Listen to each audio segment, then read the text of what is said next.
80% de l'économie sénégalaise vit de la pêche. Il y a plus de ressources à pêcher au Sénégal. Hormis cet aspect économique, il y a un aspect social. À chaque fois, il y a des bateaux qui coulissent avec nos embarcations. Donc il y a même parfois des morts d'hommes. On vient de terminer une opération de recensement des embarcations, des petites embarcations de pêche artisanale, et ça avoisine les 6 000 déjà. Donc, dans ces 6 000 vivent 80 000 personnes qui gagnent leur pain directement de ce travail. Donc, sans te parler que chaque emploi en mer crée 3 à terre. Donc, on dit que le poisson est un patrimoine mondial. Donc, il appartient à tout le monde.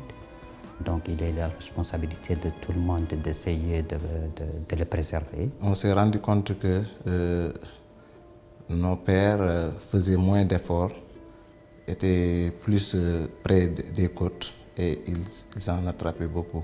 Le système d'exploitation actuel n'est vraiment pas rationnel. Le nombre de bateaux doit être limité et éventuellement dans l'avenir changer de méthode de pêche. Je demande à ce que les Européens nous font la faveur de ne plus envoyer des bateaux qui chalutent le fond et surtout qui participent à la dégradation de l'écosystème. Il y a beaucoup de bateaux qui pêchent loin. Je ne vais pas dire exactement le nombre, mais vraiment c'est décourageant. On peut dire qu'il y a une grande part de responsabilité des bateaux européens. Par exemple, ils font du surpêche, ils détruisent le fond marin. Il est très important qu'il y ait une vision un peu préservatrice de l'écosystème et de l'habitat des poissons. Je dirais que c'est un gâteau.